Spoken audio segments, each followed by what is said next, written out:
하여 이르시되 어떤 사람이 예루살렘에서 여리고로 내려가다가 강도를 만나매 강도들이 그 옷을 벗기고 때려 거의 죽은 것을 버리고 갔더라.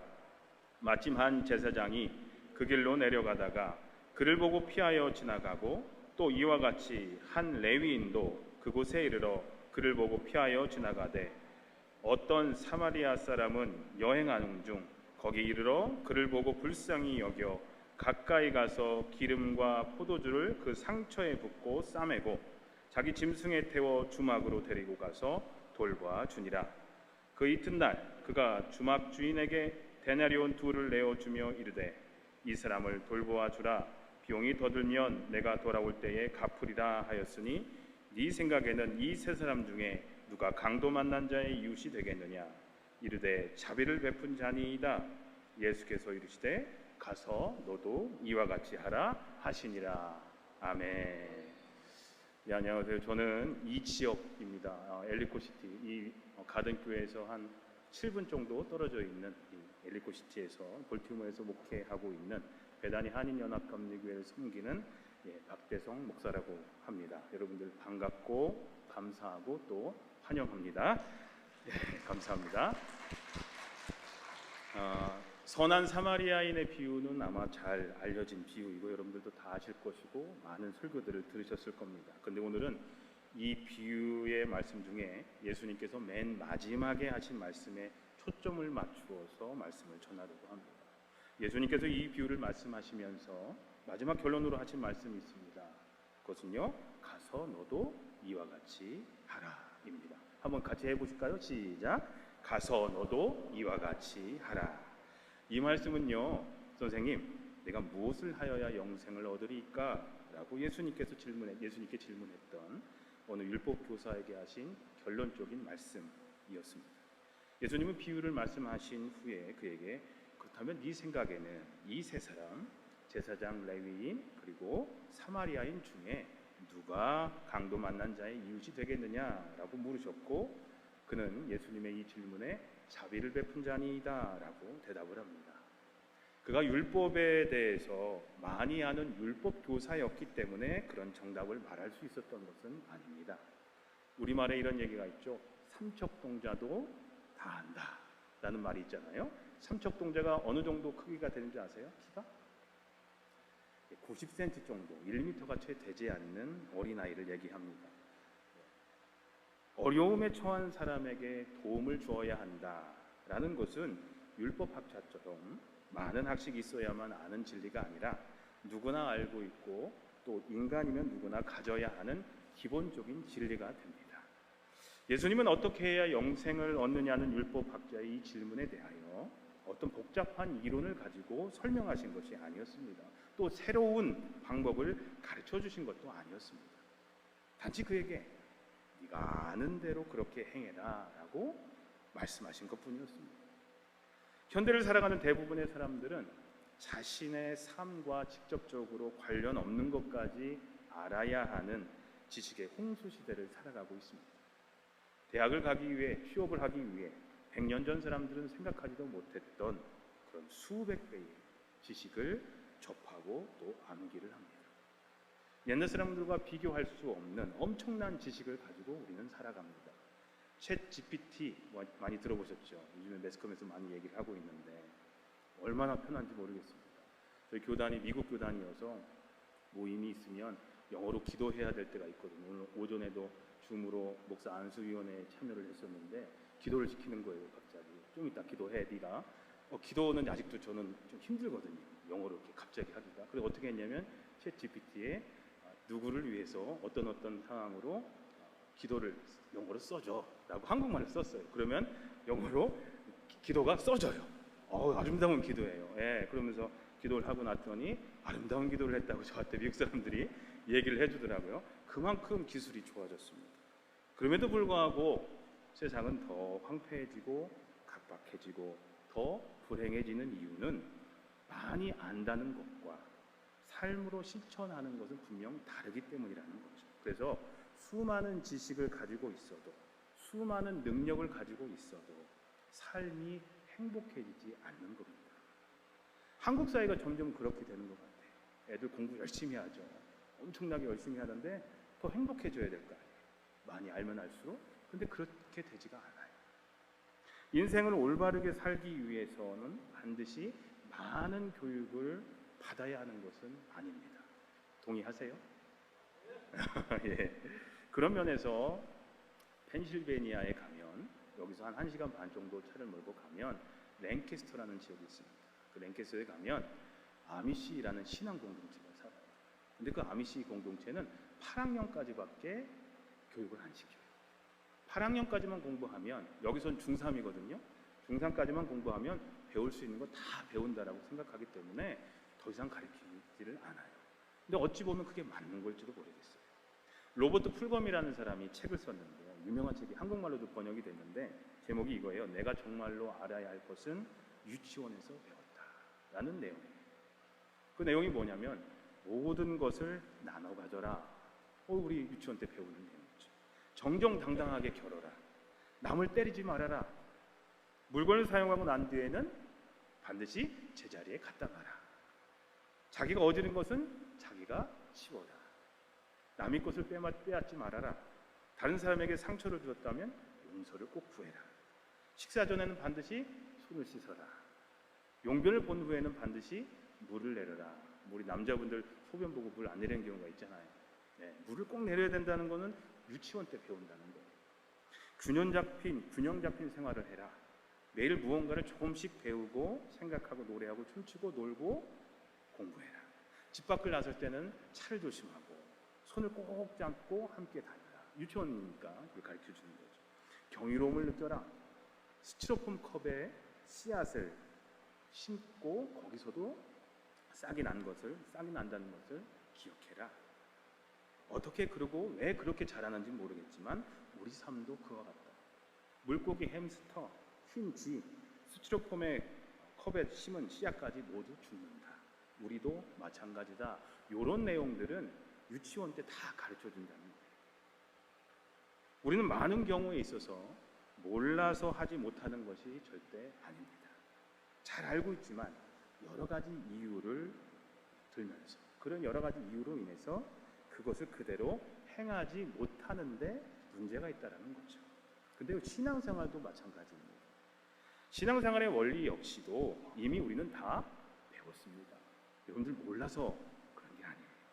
예전 신앙의 선배들, 우리 할머니 세대와 비교하면, 우리 아까 김성국 목사님도 그렇고 좀 전에 우리 대표 되시는 목사님도 어머니 얘기를 많이 하셨는데, 그 신앙의 어머니, 할머니 세대에 비하면 얼마나 많은 설교와 간증과 성경 공부에 우리는 그동안 노출되어 있는지 모릅니다. 유튜브만 키시면 유명한 목사님들, 훌륭한 목사님들 설교나 강의가 얼마나 많이 나옵니까?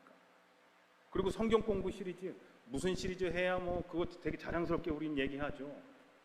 그러면 세상이 더 하나님의 나라가 되어야 할 텐데 세상 그렇습니까? 우리 할머니 어머니 때보다 세상이 더 좋아졌습니까? 더 하나님의 나라가 됐습니까? 안 됐죠. 안 됐습니다. 기독교인들은 훨씬 더 많아졌는데 그런 세상이 되지 않았어요. 그건 많이 안다는 것과 세상이 변한다는 것, 하나님의 나라가 된다는 것, 그거는 별개의 문제라는 거예요. 우리가 말씀을 몰라서 문제가 되는 것이 절대 아닙니다. 우린 더 많이 알아야 될 줄 아는데 그게 아니라는 거예요. 단지 말씀대로 안 사는 게 문제라는 거예요. 그래서 예수님은 오늘 본문을 통해서 가서 너도 이와 같이 하라 라고 명령하고 계신 거예요. 본문 비유에 등장하는 제사장과 레위인이 어려움에 처한 사람에게 도움을 줘야 한다는 것을 몰랐기 때문에 안 도와준 게 절대 아니에요. 너무나 기본적이고 쉬운 진리이지만 그대로 행하지 못한 것이 문제였어요. 그러면 그들이 알면서도 아는 대로 행하지 못한 이유는 뭘까요? 첫째로 비유에 나오는 제사장의 경우에 그들은 지나치게 종교적이었기 때문에 그랬어요.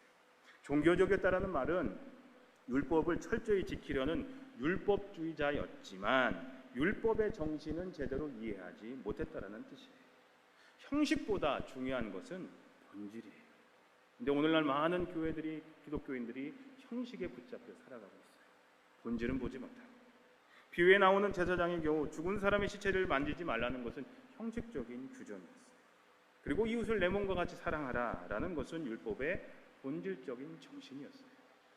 그러므로 죽은 사람의 지체를 만지지 말라는 형식적인 규정은 이웃을 내 몸과 같이 사랑하라고 하신 본질적인 율법의 정신을 덮어버릴 수도 뛰어넘을 수도 없는 것이었어요.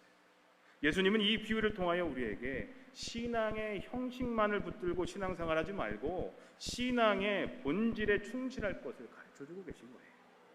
예수님은 이 비유를 통해서 우리에게 신앙의 형식만을 붙들고 신앙생활하지 말고 본질에 충실할 것을 강력하게 말씀하고 계시는 거예요. 둘째로 비유에 나오는 제사장과 레위인들이 자기들의 아는 바대로 행하지 못했던 또 다른 이유가 있었습니다. 그들이 지나치게 자신들만의 안위만을 생각했기 때문이었어요. 이게 되죠? 이게 연결 안 되는데요?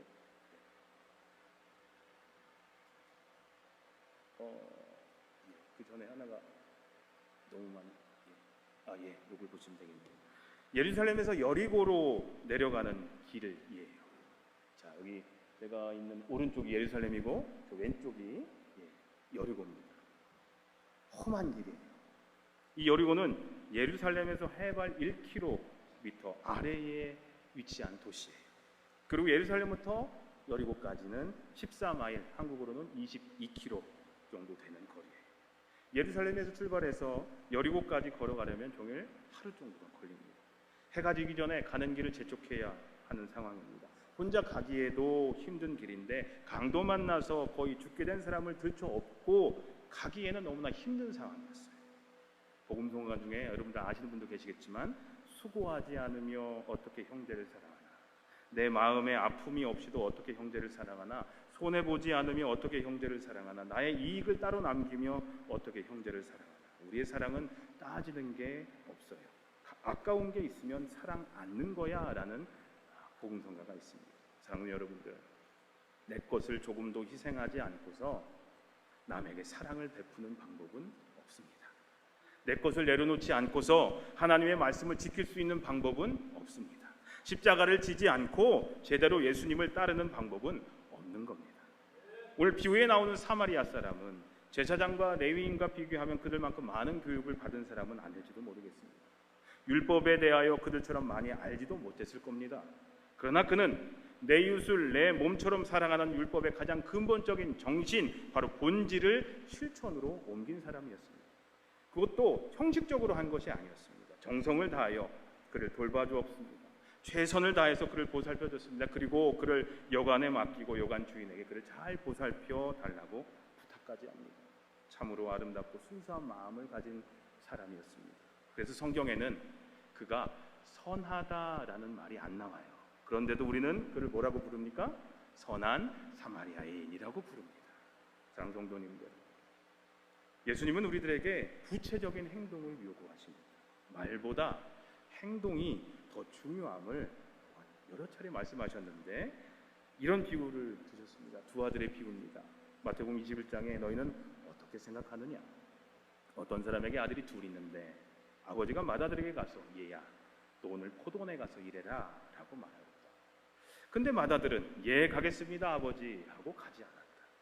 아버지가 둘째 아들에게 가서 같은 말을 하였다. 작은 아들은 싫습니다 하고 말하였다.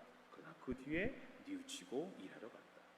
그런데 이 둘 가운데서 누가 아버지의 뜻대로 하였느냐? 예수께서 이렇게 물으시니 그들이 둘째 아들입니다 하고 대답하였다 하고 기록되어 있습니다. 아는 것보다 더 중요한 것은 그대로 행동하는 겁니다. 결심보다 더 중요한 것은 그 결심대로 사는 겁니다. 회개보다 더 중요한 것은 회개한 대로 사는 겁니다.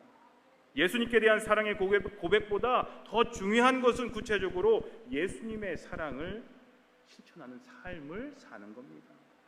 구체적인 헌신으로 그 사랑을 표현하는 겁니다. 그게 더 중요합니다.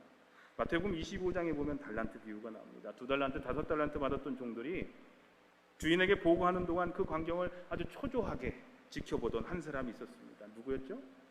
1달란트 받았던 종이었죠. 앞에 두 종이 주인으로부터 칭찬받는 것을 보면서 아주 부러운 눈으로 쳐다보고 있었습니다. 그리고 마침내 그가 주인께 나옵니다. 그는 두렵고 떨리는 마음으로 조심스럽게 나와서 간신히 주인께 말합니다. 주인님, 나는 주인님이 굳은 분이시라 심지 않은 데서 거두시고 뿌리지 않은 데서 모으는 줄로 알고 무서워하여 물러가서 그 달란트를 땅에 숨겨뒀습니다. 보십시오. 여기 그 돈이 있습니다. 받으십시오. 무슨 얘기입니까? 그는 주인을 한마디로 무서운 분이라고 표현합니다. 주인이 너무나 두려워서 공연히 그 돈 갖고 무엇을 하다가 잃어버리면 큰일 날까 해서 땅에 숨겨두었던 것이죠. 그래서 한 달란트만 달랑 갖고 왔던 것이었습니다. 그러자 주인이 뭐라고 했습니까? 주인은 당연히 그를 심하게 꾸짖었죠. 악하고 게으른 종아, 너는 내가 심지 않은 데서 거두고 뿌리지 않은 데서 모으는 줄 알았다. 그렇다면 너는 내 돈을 돈놀이하는 사람에게 맡겼어야 했다. 그랬더라면 내 돈에 이자라도 붙여받았을 것이다. 이 쓸모없는 종을 바깥 어두운 데로 내쫓아라. 거기서 슬피 울며 이를 갈미실 것이다. 자, 한 달란트 받았던 종이 뭘 잘못했습니까?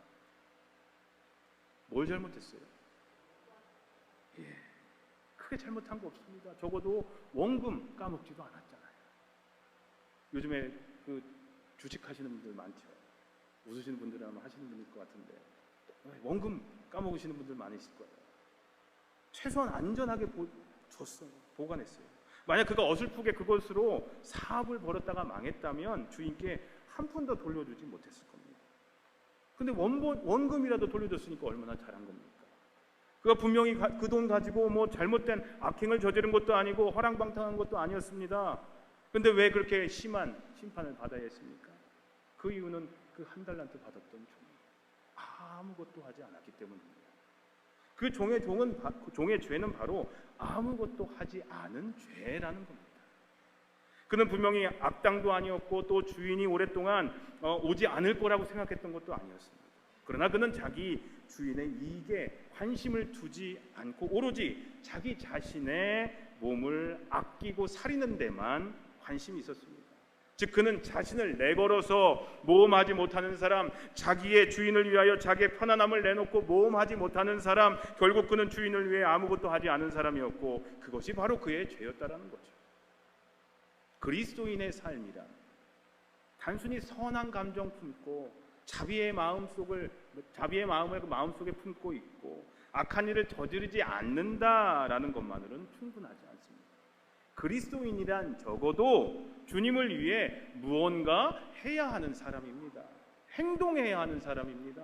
그렇기 때문에 한 달란트 받았던 종의 죄는 바로 아무것도 하지 않은 죄라는 겁니다. 따라서 우리가 참된 제자 그리스도인이라면 마땅히 주님을 위해 우리가 할 수 있는 그 무엇이라도 찾아서 해야 한다라는 겁니다. 그럴 때 주님은 우리에게 분명히 말씀하실 겁니다. 잘했다. 착하고 친실한 종아. 네가 작은 일에 신실하였으니 이제 네가 많은 일을 너에게 맡기겠다. 와서 주인과 함께 기쁨을 누려라.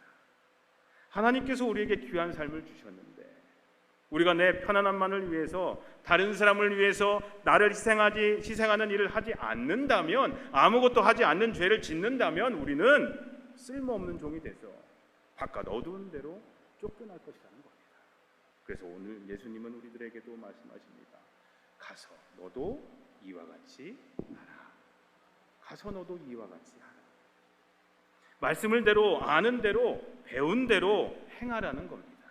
예수님의 이 명령을 항상 마음에 새기고 매 순간 하나님의 말씀을 실천하면서 살아갈 수 있는 우리 모두가 되기를 주님의 이름으로 간절히 소원하며 기도합니다. 그렇다면 여러분, 우리는 지금 무엇을 할 수 있을까요? 무엇을 해야 할까요? 주님은 지금 우리에게 무엇을 하라고 말씀하고 계실까요? 교회가 존재하는 목적이자 교회의 중요한 사명 중 하나는 선교입니다. 특별히 우리는 이 시간 선교를 배워서 더 잘 선교하려고 이 자리에 모였습니다. 미주 세계 선교 대회로 모였습니다. 그런데 선교가 뭡니까? 선교하는데 정확히 선교가 뭡니까? 뭐가 선교예요? 선교지의 선교사님들한테 헌금 보내고 단기 선교 가는 게 그게 선교일까요? 저는 선교라는 말이 그 어떤 언어보다 성서적인 의미를 잘 담고 있는 단어라고 생각됩니다. 잠깐 보여드렸지만 이게 선교의 우리말 선교의 한자긴 하지만 뜻입니다. 뭐예요? 베풀선에 가르칠 교. 결과적으로 선교란 예수님의 복음을 가르치고 그리고 그분의 사랑을 베푸는 것으로 이해할 수 있다는 겁니다. 이번 대회 주제처럼 복음이 복음되게, 주님이 주님되게 하는 일이 바로 선교라는 거죠. 그렇다면 영어로는 미션이라고 하는 파견, 보냄을 받았다라는 뜻을 품고 있는 이 말을 왜 우리 조상들은 선교라는 한자어로 이렇게 이해하고 해석했을까요? 저는 138년 전 선교사들이 조선에 처음으로 들어가서 그들의 사역을 시작할 때 선교사들이 하는 사역을 보고 우리 조상들이 선교라는 개념을 이해하게 되었다라고 생각됩니다. 무슨 이야기냐면요, 선교사들이 와서 처음 행했던 일들이 무엇이었습니까? 하나님의 말씀을 가르치려고 애쓰기도 했지만 병원과 학교를 세우고 거기에서 가난하고 병든 사람들을 무료로 치료해주고 또 여성들과 당시 소외된 계층들에게 평등한 교육의 기회를 줬습니다. 이런 선교사들의 모습을 보고 저들이 가르치기도 하고 베풀기도 하는구나 하면서 선교사들이 하는 일들을 선교라고 이해했다라고 저는 생각합니다. 특별히 조선의 여성들에게 예수님의 복음을 가르치고 그분의 사랑을 베풀었던 이들이 있었는데 바로 여성 선교사님들이셨습니다. 그분들이 하셨던 사역 중에 교회 부흥의 초석이 되었던 사역이 있었는데 바로 전도 부인들을 양성하는 일들이었습니다. 여선교사들로부터 먼저 훈련받은 전도 부인들이 예수님을 모르던 조선 여성들에게 안방까지 들어가서 복음을 전하면서 교회로 인도하면 여성 선교사님들이 그들에게 성경을 가르쳤습니다. 이렇게 전도 부인들에 의해서 복음은 전국 방방곡곡으로 널리 확산됐고 그 열매로 만주나 시베리아나 간도 지방까지 교회가 설립됐습니다. 바로 최초의 해외 선교가 이루어졌다라고 생각할 수도 있을 겁니다. 전도 부인들은 평신도 여성들로서 목숨 걸고 복음 사역에 자신의 모든 것을 헌신했던 사명자들이었고 선교사들이었습니다. 그리고 오늘 이 자리에 오늘날에 전도 부인들이 계시고 전도 남편들이 계시다라고 저는 생각됩니다. 그리고 그 전도 부인들을 길러내는 일에 온 힘을 다 쏟으셨던 분이 계십니다. 바로 조선 최초의 여성 의사 박에스더입니다. 그리고 그 박에스더가 의학 공부를 한 곳이 바로 이곳 볼티모어입니다. 그런데 그 박에스더가 서양 의학을 배운 최초의 여성 의사가 되는 모든 과정의 첫 시작에는 한국 선교의 효시라고 불리는 존 가우처 목사님이 계십니다. 그리고 그분이 이곳 볼티모어에서 목회를 하셨습니다. 게다가 그 가우처 목사님이 한국 선교에 관심을 가지게 되신 계기가 있었는데 바로 1883년 조선의 보빙사절단, 보빙이라는 말은 담례로 외국을 방문한다는 얘기거든요. 그 보빙사절단이 기차 안에서 우연히 이 가우처 목사님을 만나게 되고 가우처 목사님이 조선에 대한 관심을 갖기 시작한 것이 한국 선교의 시작점이 됐습니다. 그리고 올해가 140주년이 됩니다. 보빙사가 미국에 온 지, 바로 이 메릴랜드에 온 지 140주년이 되는 해입니다. 그렇기 때문에 선교 대회가 열리는 이곳 볼티모어가, 이 메릴랜드가 중요한 역사적 의미를 품고 있다는 거죠. 이제 볼티모어에서 한국 선교가 어떻게 시작되었는지 가우처 목사님 또 아펜젤러 선교사님 박에스더를 중심으로 한번 살펴보려고 합니다. 제가 몇 시까지 해야 되죠? 20분 남았습니까? 그러면은 딱 5시까지만 하면 되는 거네요. 알겠습니다. 자, 빨리 하겠습니다. 자, 세 가지를 말씀을 드릴 텐데, 보내는 선교사 가우처 목사, 가는 선교사 아펜젤러 선교사, 그리고 가우처 목사님과 아펜젤러 선교사님의 선교의 열매라고 할 수 있는 박에스더를 한번 얘기를 드리겠습니다. 자, 메릴랜드는 뭐 제가 감리교 목사에서 감리교 얘기해서 좀 죄송하지만 그냥 그러려니 하고 알아주세요. 그냥 정보로. 자, 메릴랜드주는 미국 감리교회의 고향과도 같은 곳입니다. 나눠드린 책자를 참고하시면 감사할 테니까 한번 대충 보시면 나중에 시간 나실 때 보시면 됩니다. 웨슬리 목사님은 영국 분이십니다. 영국 성공회 목사님이신데 이 웨슬리 목사님이 영국 성공회 개혁 운동을 하면서 감리교 운동을 일으킵니다. 그리고 그 감리교 운동을 따랐던 사람 중에 한 사람이 이 사람인데, 로버트 스트로브리지라는 사람인데, 1760년경에 이민을 옵니다. 이민을 와서 여기 뒤에 있는 집이 그 집이거든요. 살았던 집인데 여기가 어디냐면 여기서부터 30분 정도 떨어져 있는 메릴랜드의 서쪽 지역입니다. 웨스트민스터라는 지역인데 그 지역에 정착을 해서 살게 됩니다. 그리고 나서 이제 영국과의 독립전쟁이 일어나게 되고 1784년에 미국 감리교회가 볼티모어에 있는 러블리 레인 교회에서 조직이 됩니다. 우리 아이들과 함께 목요일날 거기를 방문할 예정인데 그로부터 100년이 지나게 되는데 100주년이니까 엄청 크잖아요. 감리교회 100주년 기념으로 감리교회가 처음으로 생성됐던 교회에 이 저한 가우초라는 목사님이 부임을 하세요. 이분이 여기로 부임을 한 이유는 두 가지였었어요. 첫째로는 교계에서 명망도 있었지만 둘째로 돈이 많으셨어요. 부자셨어요. 그래서 100주년 기념 교회도 짓고 또 여러 가지 사업을 하려면 저분만한 분이 없다 해가지고 저분이 이제 교회 목사님으로 러블레인 교회라는 교회의 목사님으로 그렇게 부임을 하세요. 근데 저분이 부자였던 이유가 있었어요. 왜 그러냐면 사모님이신데 이 사모님이 엄청난 재산을 받은 무남동녀 외동딸이 있었어요. 엄청나게 많은 재산을 아버지로부터 물려받아서 가우초 목사님과 함께 좋은 선교하는 일에 교육하는 일에 많이 사용을 하고 있었어요.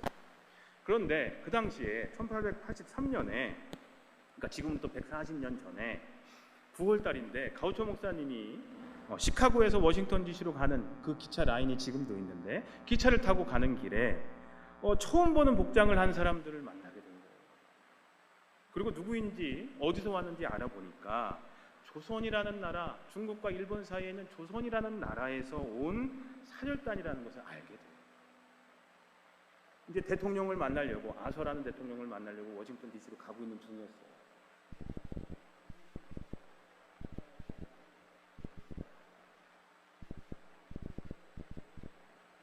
했는데 조선에서는 다른 나라로 공사를 파견한 적도 없고 여력도 안 되니까 저렇게 사절단을 보낸 거예요.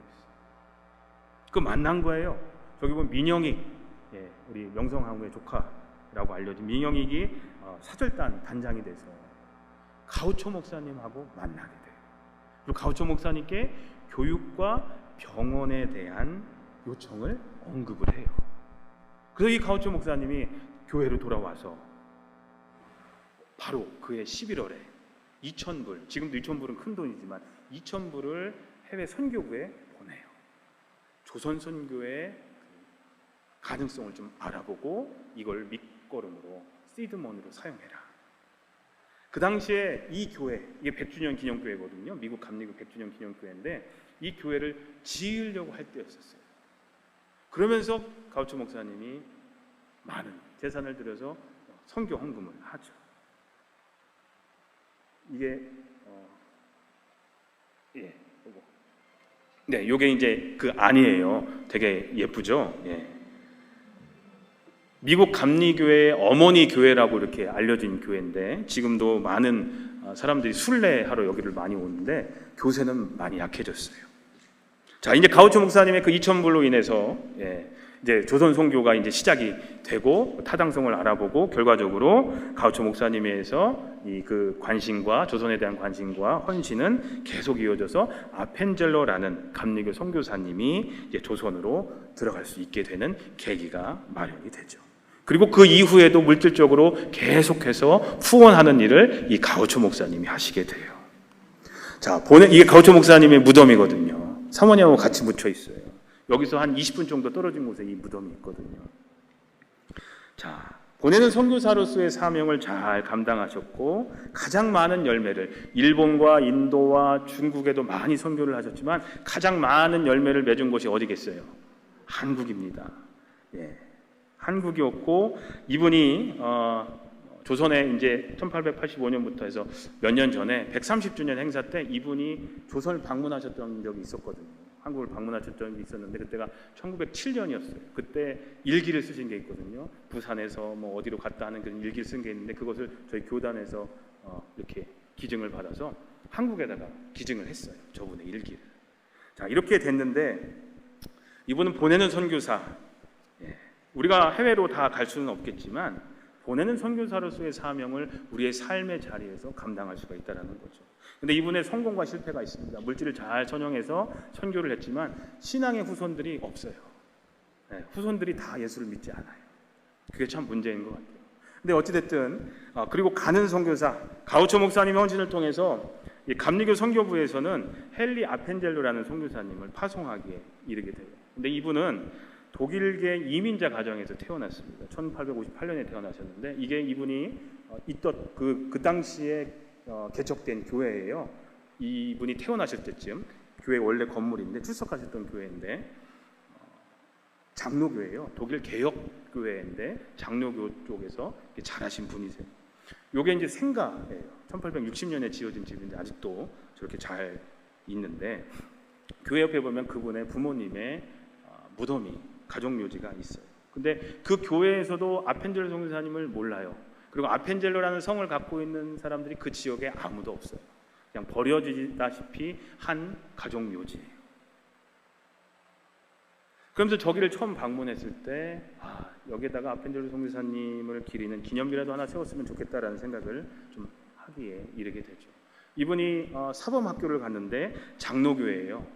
장로교회에서 회심을 경험을 해요. 성령 체험을 해요. 그리고 이분이 갔던 대학에서 입학식 때 찍은 사진이에요. 장로교 학교예요. 랭캐스터라고 아까 말씀드린 그 지역에 있는 학교인데 제가 10년 전에 여기를 그 뒤로 많이 갔지만 10년 전에 찍은 사진이거든요. 한국에서 오신 목사님들하고. 이 대학을 다니면서 내가 신앙생활을 해야 할 곳을 찾았어요. 그러다가 찾게 된 곳이 감리교회예요. 감리교회가 자기한테 맞았던 거예요. 장로교에서 자라왔는데 대학에 가서 교회를 찾다 보니까 성경 공부도 하고 기도회를 하다 보니까 감리교회가 자기한테 맞았다고 생각이 됐어요. 그래서 이 교회 다니면서 교파를 옮기고 그리고 개척교회 전도사 역할도 해요. 그러다가 뉴저지에 있는 두류 신학교라는 데 가서 이제 안수도 받고 그러죠. 그리고 1885년에 이 감리교 선교사들이거든요. 언더우드 선교사님은 장로교 선교사님이셨고 같은 날 들어가셨지만 세 분의 감리교 선교사님이 들어가시게 돼요. 그래서 아펜젤로 선교사님은 교육 사업을 하셔서 배제 학당을 만드셨고 메리 스크랜턴 여사는 이 윌리엄 스크랜턴 의료 선교사님의 어머니셨는데 이화 학당을 만드셨고 윌리엄 스크랜턴 선교사님은 의료 선교사로서 오늘날 그 명맥을 이어오고 있는 게 이대 병원 있죠. 이대 옛날엔 동대문 병원이었는데 이대 목동병원이나 이대 동대문 병원이 이분이 처음으로 세우신 병원의 그 후 뭐라고 그러죠? 그 다음에 그 병원이에요. 근데 안타까운 것은 이게 1901년에 미국을 방문하셨을 때 안식년 얻어서 나오셨을 때 가족 사진 찍으신 거거든요. 근데 이 사진 찍고 한국으로 다시 돌아가셔서 그 다음 해에 돌아가세요. 근데 한번 보세요. 16년 만에 머리가 하얘지셨죠. 얼굴도 폭삭 늙으신 것 같아요. 그죠? 얼마나 고생하셨으면 그 선교사님들 선교지에서 얼마나 고생하시는지 알 것 같아요. 저 사진만 봐도요. 1902년에 성경 여러분들 지금 보고 계시는 성경 한글 성경을 번역하려고 목포로 배를 타고 가시다가 서천 앞바다에서 순직하세요. 시신을 못 찾았어요. 결과적으로. 그래서 이 아펜젤로 선교사님의 고향 그 부모님 묘지에 이분을 위한 기념비를 하나 세워드리면 좋겠다. 그래서 누구든지 왔을 때 이분이 어떤 분이신지를 알면 좋겠다라는 생각이 들어서 드디어 오랫동안 수건이었던 게 2년 전에 한국 교회의 지원을 받아서 순직 120주년 기념비를 세웠어요. 이게 뒷모습인데 이렇게 뒤에 한국말, 영어로 같이 써놨어요. 시간이 없으니까 제가 읽지는 않을게요. 자, 그리고 나서 이제 아펜젤로 선교사님 저기 미국 분 계시죠? 머리 하얀 분. 저분이 아펜젤로 선교사님의 후손이세요. 후손도 와서 같이 저렇게 큰 행사를 했었어요. 이게 선교사님 고향 집이거든요. 전 여러 차례 이제 갔었는데 한 번도 저 안에 들어가 본 적이 없었어요. 그러다가 몇 년 전에 왜냐면 거기에 일반 사람이 살고 계세요. 70년 동안 계속 주인이 안 바뀌고 살던 분이 계시기 때문에 동양인들을 되게 경계를 하시는 거예요. 들어가게끔 못 하셨어요. 그러다가 아펜젤로 선교사님 고향 교회 목사님께 부탁을 했어요. 한번 들어가 보면 안 되냐? 나만이라도 한번 들어가게 해달라고 했더니 허락이 됐어요. 그래서 저만 잠깐 들어가서 몇 초 보고 그냥 나왔어요. 나오는데 요 문 앞에서 딱 이런 생각이 들더라고요. 변재주 선교사님이 140여 년 전에 이 집을 떠나서 이제 기차 타고 배 타고 조선으로 가셨을 텐데 그 조선 사람이 자기 집을 찾아올 거라는 생각을 하고 가셨을까? 라는 생각이 번뜩 들더라고요. 이걸 보면서 하나님이 하시는 일들은 정말 우리의 생각을 뛰어넘는다는 것을 생각을 하게 됐어요. 그리고 그 선교의 열매가 바로 저와 여러분들이라는 거죠. 그런데 이 두 분의 선교의 열매가 있습니다. 바로 최초의 여의사였던 박에스더입니다. 가우초 목사님을 통해서 아펜젤로 선교사님이 선교사로 파송되었고, 그리고 그 중심에 볼티모어가 있다고 말씀드렸죠. 선교의 전초기지 역할을 하게 됩니다. 그러면서 세월이 지나면서 열매가 맺혀지게 되는데요. 아펜젤로 선교사님이 1885년에 조선에 도착하신 뒤에 누군가 도와줄 사람이 필요하잖아요. 그래서 어떤 일을, 여러 가지 일을 도와줄 조사라는 사람을 구하게 되는데 그 사람이 바로 김홍택이라는 사람이었어요. 근데 그 김홍택에게는 딸 셋이 있었는데 그 중에 두 번째 딸이 똘똘했던 김점동이라는 아이였었어요. 아까 중간에 있던 스크랜튼 여사가 이화학당을 만들었다고 말씀드렸잖아요. 소개를 받아서 이화학당에 이 딸을 입학을 시켜요. 그래서 공부를 열심히 하는데, 자, 이분은 누구시냐? 의료 선교사님이, 여성 의료 선교사님인데, 이 스크랜튼 그 아들 선교사님이 남자 선교사님으로서 의료 일을 하시지만 그때는 남녀가 유별된 때잖아요. 그러니까 여성들은 제대로 할 수가 없는 거예요. 의료 혜택을 받을 수가 없는 거예요. 그래서 선교부에서 여자 선교사를 파송을 하게 되는데 그 중에 한 분이 바로 로제타 홀이라는 선교사님이었어요. 근데 이 로제타 홀 선교사님도 한국말 할 줄 모르니까 어떻게 하겠어요? 그래서 사람이 필요해서 이화학당에 SOS를 친 거예요. 그랬더니 그 스크래튼 여사가 아이를 보내오는데 그게 바로 김점동이에요. 영어도 잘하고 간호 보조사 역할도 하게끔 해요. 그런데 이제 나이가 차니까 결혼을 해야 될 거 아니에요. 근데 결혼할 사람이 없는 거예요. 수소문하다가 한 사람을 추천을 받는데 이게 아까 그 여성 선교사님의 남편 윌리엄 홀 선교사님인데 이분의 마부 일을 하던 말 끄는 일을 하던 박여선이라는 청년을 추천을 받아요. 그래서 그 청년하고 같이 결혼을 해요. 이게 결혼 사진이에요. 1893년에 결혼을 해요. 그런데 이 박에스더라고 제가 계속 말씀드리는데 김점동이었다가 세례를 받고 세례명으로 에스더라는 이름을 얻어요. 그리고 결혼하고 나서 남자의 성을 따라서 미국에서는 남자 성 따르거든요. 그러니까 박에스더 이름을 바꾼 거예요. 그런데 1894년에 결혼하고 나서 1년 뒤에 이 남자 홀 선교사님이 병으로 돌아가세요. 순직을 하세요. 그래서 이 여자 선교사님이 슬픔을 못 이기고 안식년을 얻어서 미국으로 돌아오세요.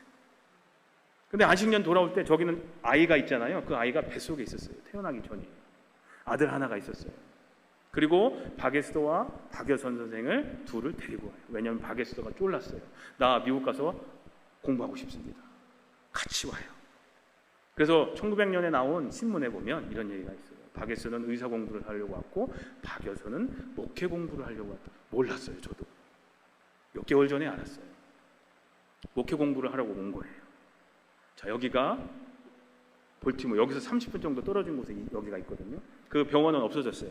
5분밖에 안 남았네. 큰일 났네. 그래서 졸업을 앞두고 결과적으로는 이 남편이 4월 28일 이제 얼마 안 남았죠. 돌아가세요. 폐결핵으로 돌아가세요. 그래서 이게 무덤이에요. 남의 묘지에 묻혀 있어요. 내가 나그네 되었을 때에 안겨줬고 반겨줬고 맞아줬고 영접하고 그 내용이 써 있죠. 그리고 나서 몇 주 후에 졸업을 해요. 최초의 조선 의사가 됩니다. 여성 의사가 돼요. 미국에서 남아서 공부하라고 하지만 하지 않아요. 다시 돌아가기로 해요. 그래서 한국으로 조선으로 돌아가요. 그런데 1900년에 돌아가는데 10년 뒤에 남편과 같은 폐결핵으로 돌아가세요. 그동안 의사, 그 다음에 전도부인 양성하는 일에 많은 헌신을 해요. 근데 홀 선교사님 부부의 그 딸이 나중에 평양에 와서 죽어요. 근데 이 남자아이 하나가 살아남게 돼요. 근데 커서 의사가 되는데, 의사가 된 게 이 두 박여선과 박에스더가 자꾸 폐병으로 돌아가시는 걸 보면서 아, 조선 사람들이 폐결핵이 약하구나. 그래서 병원을 세워 의사가 됐어. 폐결핵하는. 그리고 나서 이게 뭔지 아세요? 크리스마스 씨. 1932년 처음으로 크리스마스 씨를 만든 건데 그 아들이 만들어요. 조선 사람들을 위해서. 그래서 이분들을 위한 두 분의 이 기념비를 좀 세워야겠다 해가지고 몇 년 전에 세웁니다. 네, 이렇게 같이 세워놨어요. 그리고 그 당시에 이제 주지사 영부인이셨던 호건 여사를 모시고 이런 행사를 했었어요. 자, 더 자세한 거는 이제 여러분 나눠드린 책자를 보시면 되고요. 예. 이제 강의를 마칠 텐데, 이렇듯 수많은 분들의 복음의 빛을 진 우리가 이제는 그 복음의 빛, 사랑의 빛을 갚을 기회가 주어졌다고 저는 믿습니다. 그리고 그 기회를 놓치지 않고 붙잡으신 분들이 바로 여러분들이라고 믿습니다. 멀리 가지 않더라도 우리 삶의 자리에서도 선교할 수 있습니다. 가오초 목사님처럼 보내는 선교사로 우리도 살 수가 있습니다. 여러분의 삶의 자리가 바로 선교지입니다. 그리고 저는 지금이 선교하기 제일 좋은 때라고 저는 믿습니다. 코로나 이후에 한국교회에 대한 그런 신뢰도가 떨어지고 선교하기 힘든 시기를 보내고 있지만, 지금 우리는 앞일을 걱정할 때가 아니라 무언가 해야 할 때인 줄로 믿습니다. 이번 선교 대회에 훌륭하신 목사님들, 선교사님들의 강의와 말씀이 앞으로 이어질 겁니다. 그런데 우리가 은혜만 받고 아멘만 외치고 아무것도 하지 않으면 이번 선교 대회를 통해서 여러분의 삶 가운데 어떤 하나님의 역사도 일어나지 않을 겁니다. 아멘 하시면 안 되죠, 여기서는요. 그죠? 사랑하는 여러분들, 우리는 무엇을 해야 될까요? 여러분들은 뭘 하시겠습니까? 너희가 여기 내 형제 중에 지극히 작은 자 하나에게 한 것이 곧 내게 한 것이다. 그러니 가서 너도 이와 같이 하라. 라는 예수님의 이 명령을 항상 마음에 새기고 매 순간 하나님의 말씀을 실천하면서 선교하며 사시는 여러분들이 되시기를 주님의 이름으로 간절히 소원하며 기도합니다. 가서 너도 이와 같이 하라 라는 주님의 명령에 순종해서 앞으로 주님께서 여러분들에게 무슨 일을 맡겨주시든, 또 이번 선교 대회를 통해서 여러분들의 마음을 흔들면서 강권하시는 하나님의 그 음성과 하나님의 손길이 느껴지신다면, 예, 주님 제가 하겠습니다 라고 순종하는 삶이 되시기를 주님의 이름으로 간절히 소원하며 기도합니다. 기도하겠습니다. 하나님, 주님은 오늘도 저희에게 가서 너도 이와 같이 하라고 말씀하십니다. 아무것도 하지 않는 죄를 짓지 말게 하옵시고, 저희가 주님을 아는 만큼, 저희가 주님을 사랑하는 만큼 선교하는 삶 살게 해 주시옵소서. 예수님의 이름으로 기도합니다. 아멘.